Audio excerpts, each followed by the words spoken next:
It's Christine Wilson and Safira Galoob, and you'll thank us later. Tune in every week and hang out with us because we're a lot of fun. And no topics off the record, we decided. We are open to talking about everything together with a bit of a sense of humor, a lot of self-forgiveness, a lot of grace, and always being wiser on the other end. Bring it on, girls and boys. You know what? You'll thank me later that I'm telling you about this. You'll thank me. They're going to hate us, Safira. It's going to be nuts. Hi, everyone. Welcome to You'll Thank Us Later. This is a big day. We've had a little over 24 hours to process the outcome of the election.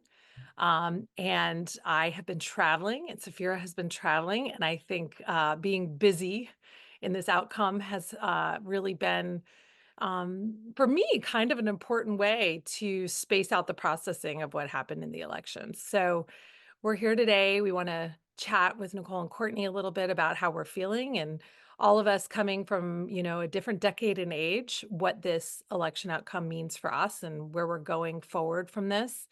I have very purposefully tuned out most of the podcasts that I have in my stream that are really reactive and very upset and negative about the election, because I don't think I can handle much more of that. And I would love to set the tone for me for today as what I'm going to do to make something good out of this outcome, which was very disappointing for me. All of you all probably know by now that I've worked really hard to champion liberal causes, and especially Harris. So this is a time that I am going to be very reflective, and hopefully I can turn some positives from what I consider sort of negatives. So, Safira, how are you holding up? How are you feeling? Well, first of all, I appreciate being able to be with the three of you today and the rest of our friends out in podcast world. I came back actually from Spain. I traveled actually on the day of the election intentionally. One, I didn't want to be in Spain for the outcome for either reason, just because I knew I would be anxious there by myself. My family was in the States. So I traveled back, and I traveled back with my Kamala Harris for president hat. And I mean, I can honestly say there are vastly different worlds and different perspectives when it comes to these two candidates. And today I'm in Detroit, Michigan. And I would say the difference between, yesterday and today is now I get it. Mm-hmm. And I'll go into it a little bit more, but, I, like you, had really higher and different hopes for the outcome. I mean, also, we're en route to there being kind of a full sweep of the House and the Senate, which dramatically impacts our strategies for our work. I mean, it kind of has there's a better and a worse, but it definitely just a change for that. Different relationships, different messengers, different strategies. But I think, more fundamentally, especially if we look back at our last week's conversation regarding this being, for me, kind of less about these policy differentiators and more about democracy and integrity and decency, that is not what the majority of America was voting on. Or, as I will go into, the many, many, many, many, many thousands of people who chose not to select either of these candidates, which was a decision, right? Because it allowed the folks who chose President-elect Trump to be successful, to be victorious. But I'm just going to say, now I get it. I didn't get it 24 hours ago, but now I get it. And do you get it because you can see just the number of people that are sort of rejoicing in this outcome because they see it as a positive? So I think it's the human experience in the United States is so remarkably different depending on where you live. I mean, we could literally be, I know we're like one United States, but the cultural differences, we may as well be half of us on the moon and the other half not. Different people prioritize different things. I mean, I was in a room last night, and maybe there was one other person who was supporting Harris and a handful of people who didn't want to support Trump, but they refused to support Harris. And it became clear to me that, Trump has been campaigning pretty much since he lost the last election. and Harris had 100 days. Right. And if you look at the places where folks were expecting a closer outcome, they call it the blue wall, um, contingents of major voters were completely lost. Black men didn't want to vote for a woman. Latino men didn't want to vote for women. Many Jews didn't trust her support of Israel. Many folks that are Arab or more Palestinian uh, Supporting. oriented didn't Mhm. like Kamala's support of her treatment towards assuring Palestinian safety, but didn't necessarily. So they voted. They voted against her by not voting at all. Right. Um, a lot of really low income people um, believing that Trump was going to change the economy. I mean, I think that is completely wrong, by the way, but that is what they believed. And so Right. if you look at this confluence of voting blocks, now it is clear to me. Yeah. I mean, I think the biggest thing that I am struggling with is the sense of misogyny. And I don't know why I'm surprised. I've always known women really, I mean, we have a tough haul, guys. And I don't know if it'll be my generation that really sees a level of equality that I would consider acceptable. And I hope to have, these younger women carry the torch and continue to work for it. But it is disappointing. I mean, I have spent my entire life watching a wage gap not change. Mhm. And so what I've done is really tried to reflect on the difference of what I felt in 2016 and what I felt yesterday. In 2016, it was just an absolute sense of um so much sadness and so upset and so scared that I just couldn't process or put together anything coherent. It was just sobbing, mourning, crying, fear, all of it. Yesterday, I was like, I'm not shocked. I'm very disappointed. And I cannot waste 4 years of being sad, afraid, and looking out for the doom and gloom of what will happen.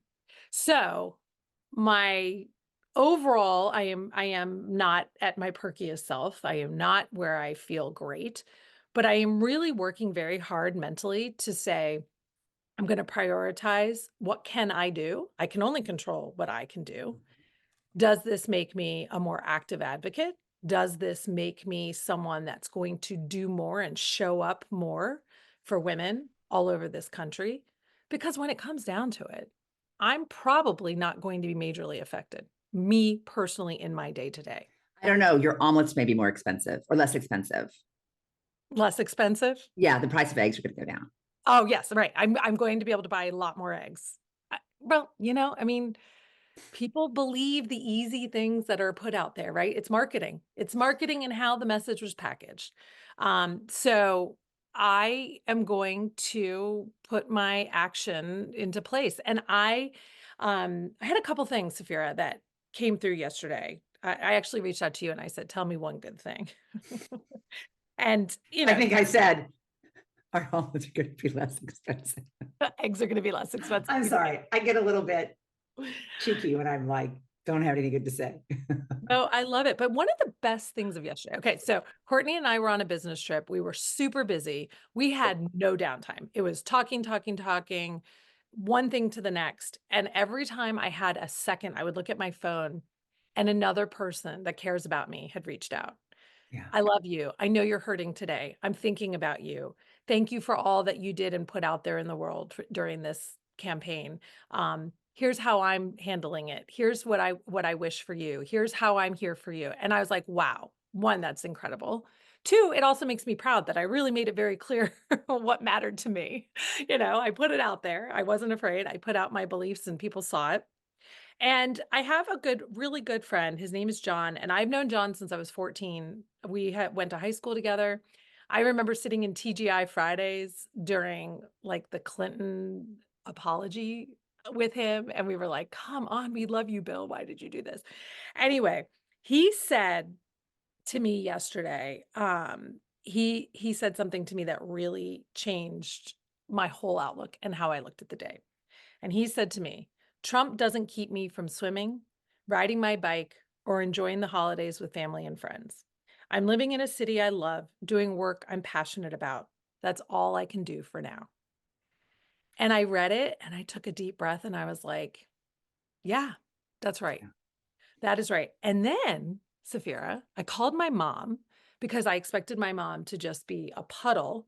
And I was ready to read this to her.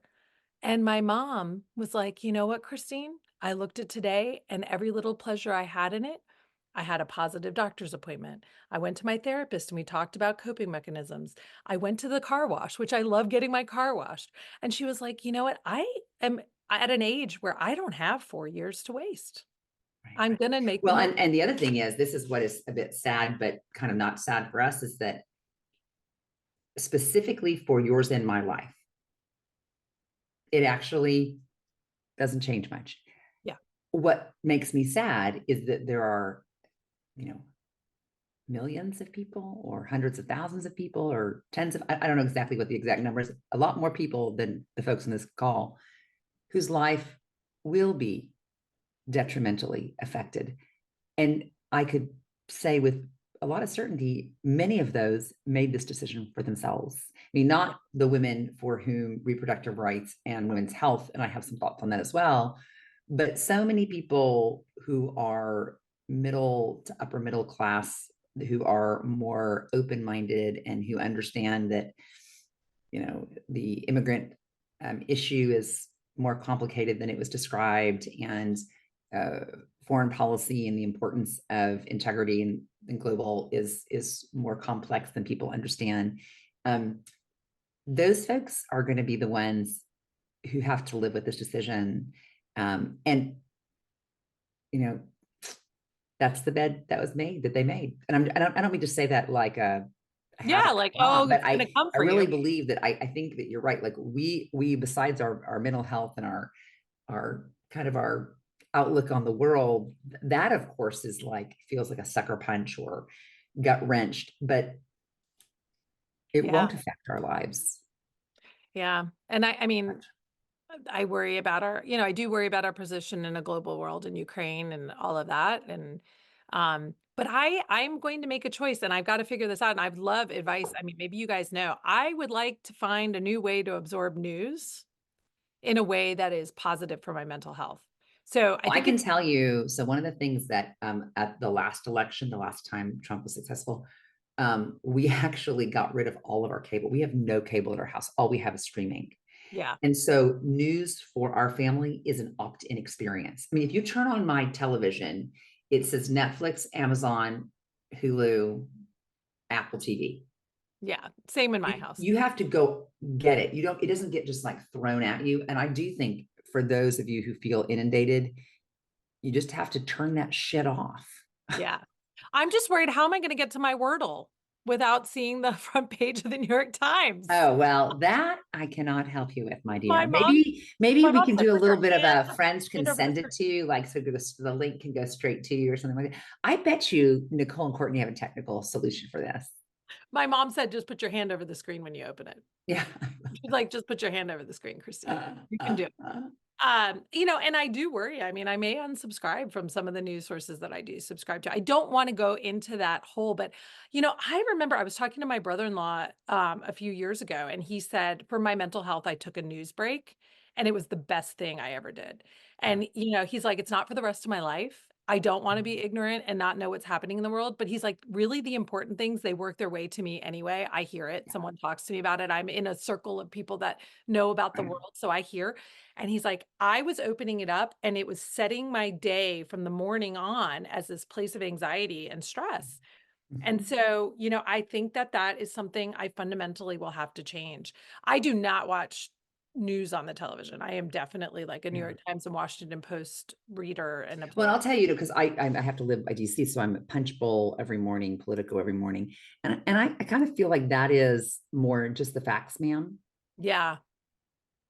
Yeah. Well, maybe I'll just concentrate on like pop news at this point, Well, you do the pop news. I will tell you By the way, politically, what's that? Is that a you can just get the Games app. So when I go to it, you don't get anything else. It's called New York Times Games, and it just takes you directly there. oh my gosh, thank you.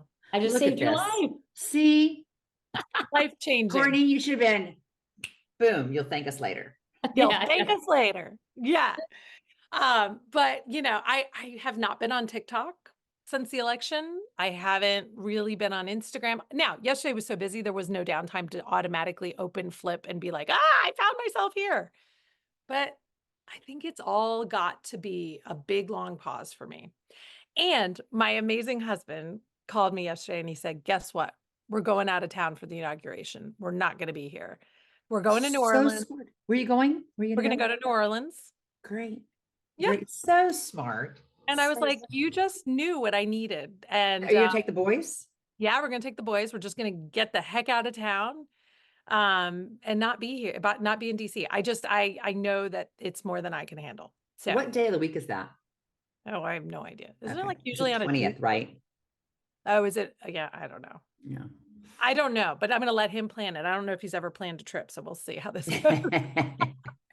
Um, so yeah, so I would love to hear anything you guys have for sort of mental self-care. I did, oh, Nicole turned me on to the Aura ring. So I got my Aura ring. Nicole has been telling me there's a value in this. And I was like, I don't need to know that I didn't sleep well. Ah! you do. I was like, but the thing is, I went and I read an article that they added all of these tags and things in the Aura ring for perimenopause. And that's been something I've really been struggling with is sort of tracking how I'm feeling and my behavior and my cycle and all of that stuff to understand it better. And so I was like, okay, now there's sort of like, this is not, just about sleep and, fertility and stuff like that. I was like, this has a purpose for me. So I'm 2 days in. And when I woke up at 6 this morning to drive home from this trip, it was like, you did not sleep well. You are not ready to go do your day. This is not a good thing. And I was like, all right, I'm going to get some more sleep. And it's amazing. I slept 2 more hours. It's like, it wasn't the best night, but you did a lot better adding those 2 hours. It was really insightful. And the Aura ring barely knows anything about me. Everybody keeps telling me it gets better and better and better, right, Nicole? Oh yeah, I've had mine just about 6 months now, and it's wild that this ring has the audacity to say like, "Oh, did you have a meal right before bed, or did you go out for out like did you have drinks last night?" And I'm like, "Why, yes, I did. Do not call me out, but I understand what you're How does it saying." know, Nicole? Because it's your sleep patterns. And so that's the other thing too, is like my background is exercise physiology. So my master's thesis was a sleep study. So I'm like a super nerd when it comes to these things. But like the sleep patterns and the way it affects your sleep and your heart rate and all of those things so that you have a less restful experience. And then you start over time when you like look at it in the morning, and I don't think it's placebo effect, let's just say that. But when you start looking at it in the morning and you're like, you put these patterns together, I'm like, I can't eat that. I'm going to bed in 2 hours. Like, I need to not because I know I won't sleep. And I am someone who prioritizes my sleep and how I'm going to feel the next day. That is not everyone's goal, but that is my goal. So those are things I pay attention to. And let me tell you, it will humble you in a minute. Yeah. So. Yeah. Mine asked me if I had a glass of wine last night, alcohol before bed. And guess what? I did. I had a glass of wine last night. And it created less of the restful sleep last night. And I'm chronically don't have a lot of deep sleep. So I was really surprised. I got like 16 minutes last night of deep sleep. That's nothing. Right. Well, wait, Christine, in 3 weeks, it'll start tracking your daily stress. And that is a fun thing to monitor, let me tell you. Certain clients are going to make me spike, right? Yeah, that's my favorite thing to do is go back at the end of my day and see when I had the highest stress levels Yeah. and see what was happening during my day.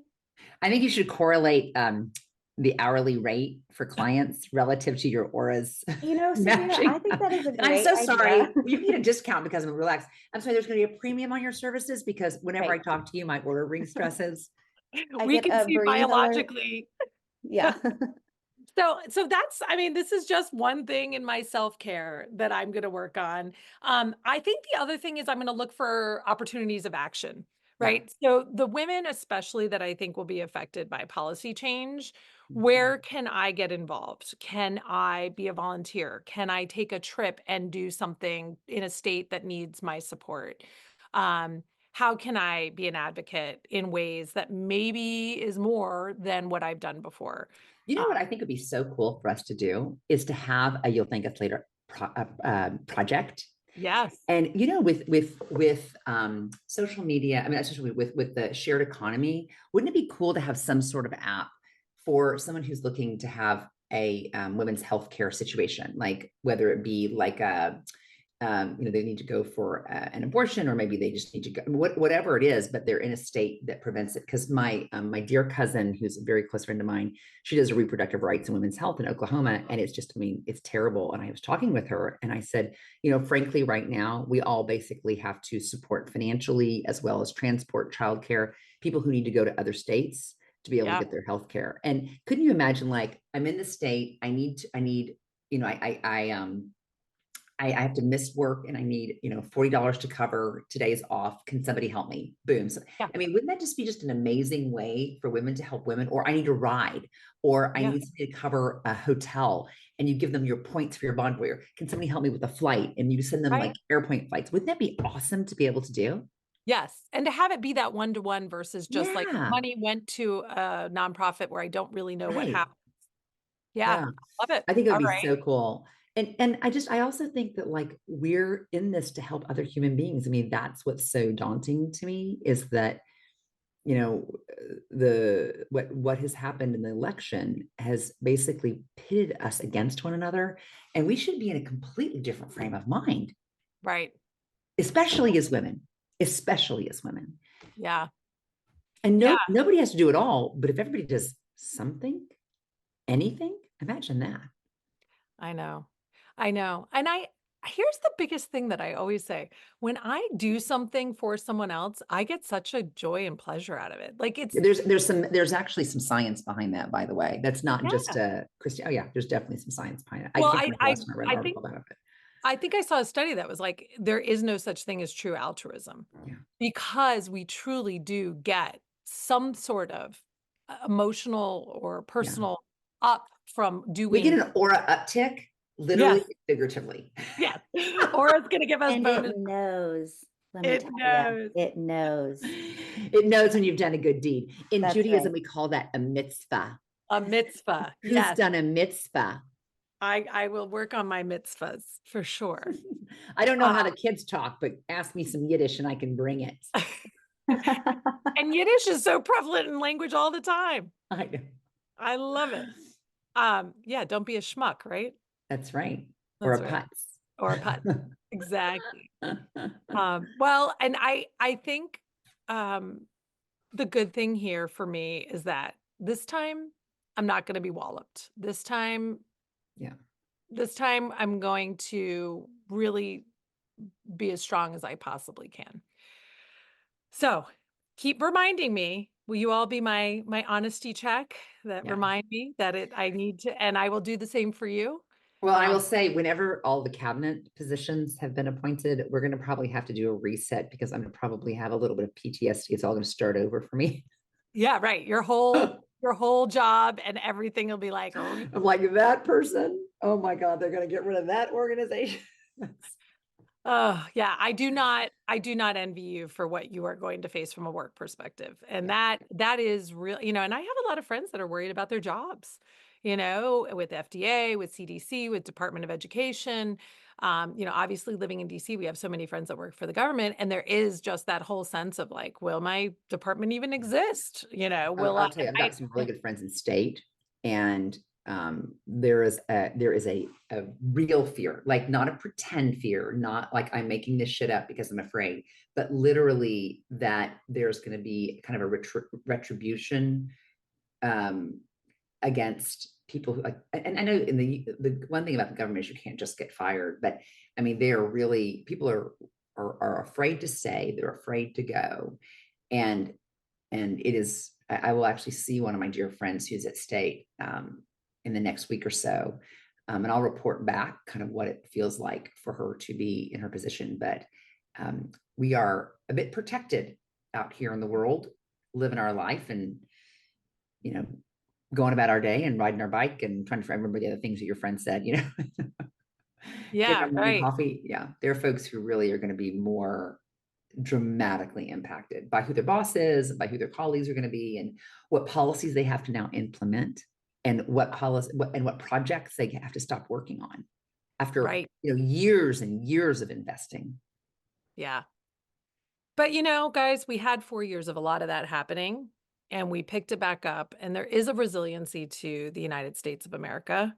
Right. And I think that is one of the things, at least, that I did learn. And also that we see the pendulum swing. And this pendulum now has swung pretty darn far. Mhm. And maybe we will have that compensation when it swings back that will put it much more in a place where I feel comfortable. It Yeah. would be nice if the pendulum could just hang somewhere in the middle and stop swinging. That would be probably a lot more even of a life for all of us. Well, and I Um, also just wish we were in a time where people are actually making decisions about policy, like this idea that these swaths of people didn't vote for her, likely because, like, as you mentioned at the top of the call or top of our conversation, because of misogyny, like that's just gross. I mean, I know that's a pretty, unsophisticated word, but like, really? I mean, really. are you that damn insecure, folks? Yeah. Yeah. They are. They are. Um, Yeah, you know what? I didn't get to tell you about this, but this just to show another proudful moment of my husband. He went with me to the Women's March last weekend, and he wore a shirt that said "Dad, Husband, Feminist." And Mm, I am not kidding. Like every two amazing. steps, people were like, "Can I take your picture? Can I Oh my be in God, a?" I just got the chills seeing Oj doing that. It was amazing, but Yeah. okay, so there's a positive and a negative. Amazing for me that I am married to someone that was willing to do that. And he did that for two reasons. I know one, to support me because it means so much to me, and two, to be a great role model to his sons. Yeah. The negative to me was that he was like a unicorn at the Women's March that was treated like a celebrity. Why Yeah. weren't there thousands of men like that? Why was he this special thing? That Yeah. made me a little bit sad. Yeah. And there Yeah. were men there. I'm not going to say there weren't men, but he really put it out there. Like he was Yeah. willing to put it on the line and say like, I'm out here as a feminist. Um, and I also am sad that the word feminist has negative connotations. I met so many women who are like, well, I'm not a feminist. I don't think I'm better than a man. I was like, whoa, wait, what dictionary are you reading out of? I was just going to say, did I miss something in that? Yeah, that's not what feminism means. That's not the value of feminism. And also, again, I went back to, it is me. It's who I am. I have to protect myself and love myself and consider myself equal to the others in the Mm. world. I mean, I'll if tell I you, don't, I'm shocked about this, and I have not reconciled, because last night this also came up at this dinner where I think, there were like 50 guys and there were like 3 of us women, maybe 4 women. And the guys around the room were all bragging about being girl dads. oh yeah, And I want to be like, if you're a girl dad, what the are you doing not thinking about the future of your daughter. children, not just like the rights of their bodies, but their ability to like navigate through society safely and, with equality and with opportunity, and not subject to kind of what I think this leadership paradigm has now presented itself to us. Yeah. Yeah. Oh yeah, that's a whole one to dig out. Yeah. Well, I am at a place of coming to some peace. I hope I can continue that, and I hope that all of you can. And it just gives me a resolve to be an even stronger ally for women out there. And I love that our podcast is about women and for women. And I think that maybe we leave it here for the day, guys. We leave everybody with some peace. Yeah. And, for those of you who the outcome was what you wanted, I hope that it all pans out the way that you hope. And for those that it didn't, I hope that you can find yours. If you are in a place of privilege, you can find some action to help others that are not and find some peace in your day. Um, as we move forward as a nation and figure this all out. And if you haven't watched Kamala's speech yesterday, it really was also another very inspiring moment. At the darkest times is when the stars shine the brightest. Yeah. And, I'm going to look for those moments of looking at the stars and what can I do from there. So I thank you guys. Really appreciate it. I hope everyone has a wonderful day. And Saphira, I can't wait to see you back in DC one of these And days. safe travels home to you as well. I come home tomorrow, so maybe we can go and grab Yes, something and awesome. see each other IRL this weekend. IRL, baby. I love it. Oh, God, I think we just got the groans from the youngins. All right. Are you kidding me? I thought it was being cool. I love it. Thanks, guys.